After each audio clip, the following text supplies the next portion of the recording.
ওম নম শিৱায় নমো নমঃ। মই জ্যোতিষ আচাৰ্য প্ৰসন্ন আচাৰ্য কৈ আছোঁ। 3 ছেপ্টেম্বৰ 2022 শনিবাৰ 17 ভাদ। সূৰ্য উদয় হ'ব 5:06:38। সূৰ্য অস্ত হ'ব 5:38:38। তিথি হ'ব শুক্লা সপ্তমী। নক্ষত্ৰ হ'ব অনুৰাধা নক্ষত্ৰ। কোনো জাতিকাৰ জন্ম হ'লে বৃশ্চিক ৰাশি হ'ব, বিপ্ৰবৰ্ণ হ'ব, দেৱগণ হ'ব, হৰিণৰ অস্থি হ'ব। আৰু কোনো জাতিকাৰ আদ্য ঋতু হ'লে 3 মহীয়া প্ৰতিহীনা যোগ পৰিব আৰু মতান্তৰ 7 দিনীয়া সৌভাগ্য যোগ দেখা যায়। কোন জাতিকাৰ মৃত্যু হ'লে দ্বীপত দুখ পৰিব আৰু যাত্ৰা নাই, শুভ কৰ্মও এই দিনটোত নাই।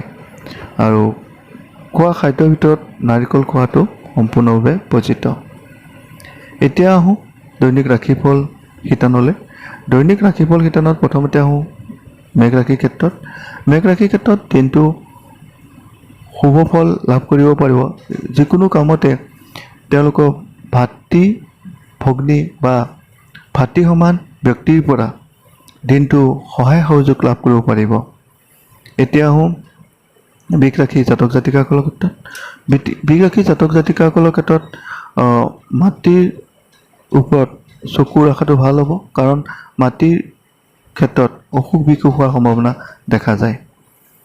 এতিয়া আহোঁ মিথুন ৰাশি জাতক জাতিকাসকলৰ ক্ষেত্ৰত।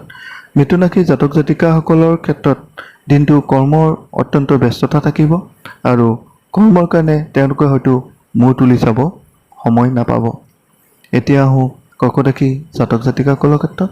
কৰ্কট ৰাশি জাতক জাতিকাসকলৰ ক্ষেত্ৰত ঘৰুৱা শান্তি বৃদ্ধি পাব, অৰ্থাৎ যিকোনো কৰ্মতে ঘৰুৱা সকলো ব্যক্তিৰ পজিটিভ মত লাভ কৰিব পাৰিব আৰু প্ৰতিটো কামতে পজিটিভ ৱে ৰাখি আগবাঢ়িলে সফলতা শিখৰ চুব পাৰিব। এতিয়া আহোঁ সিংহ ৰাশি জাতক জাতিকাসকলৰ ক্ষেত্ৰত। সিংহ ৰাশি জাতক জাতিকাসকলৰ ক্ষেত্ৰত যিসকলৰ চকুৰ সমস্যা আছে বা যিসকলৰ চকুৰ সমস্যা নাই, এই সকলো ব্যক্তি সাৱধান থকাটো ভাল হ'ব, কাৰণ চকুত কিছুমান অসুবিধা বা সমস্যাৰ সন্মুখীন হ'ব পাৰে। এতিয়া আহোঁ কন্যা ৰাশিৰ ক্ষেত্ৰত। কন্যা ৰাশি জাতক জাতিকাসকলক যিসকলে কোনো সম্পদ গাড়ী মটৰ হওক বা মাটি বা ফ্লেটৰ কিনাৰ পৰিকল্পনা কৰি আছে, তেওঁলোকৰ ক্ষেত্ৰত সপোনসমূহ সাৰ্থক হ'ব, অৰ্থাৎ সম্পদসমূহ বৃদ্ধি হোৱাৰ সম্ভাৱনা দেখা যায়। এতিয়া আহোঁ তুলা ৰাশি জাতক জাতিকাসকলৰ ক্ষেত্ৰত। তুলা ৰাশি জাতক জাতিকাসকলৰ ক্ষেত্ৰত দিনটো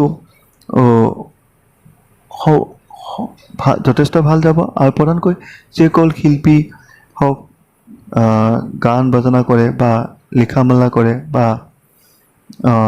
ড্ৰয়িং আদি কৰে, সেইসকলৰ ক্ষেত্ৰত তেওঁলোকে প্ৰফেশ্যন লৈ আনৰ পৰা সুনাম অৰ্জিত কৰিব পাৰিব। এতিয়া আহোঁ বৃশ্চিক ৰাশিৰ ক্ষেত্ৰত।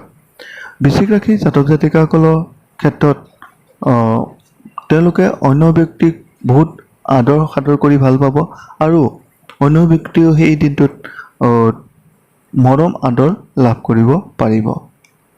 এতিয়া আহোঁ ধনুৰাশি জাতক জাতিকাসকলৰ ক্ষেত্ৰত। ধনুৰাশি জাতক জাতিকাসকলৰ ক্ষেত্ৰত দিনটো যথেষ্ট ভাল যাব, অৰ্থাৎ তেওঁলোকৰ প্ৰতিভাসমূহ বৃদ্ধি পোৱাৰ সম্ভাৱনা দেখা যায় আৰু প্ৰতিভাসমূহক আনৰ দ্বাৰা সন্মান লাভ কৰিব পাৰিব। এতিয়া আহোঁ মকৰ ৰাশি জাতক জাতিকাসকলৰ ক্ষেত্ৰত। যিসকল জাতক জাতিকাই বিবাহৰ কাৰণে চিন্তা কৰি আছিল, আলোচনা বিলোচনাৰ ব্যাঘাত জন্মি আছিল, সেইসকল জাতক জাতিকাসকলৰ সেই দিনটোত শনিবাৰ দিনটোত বিবাহৰ আলোচনা হ'ব আৰু আনন্দ উৎসাহৰ মাজেৰে দিনটো পাৰ কৰিব পাৰিব। এতিয়া আহোঁ কুম্ভ ৰাশি জাতক জাতিকাসকলৰ ক্ষেত্ৰত।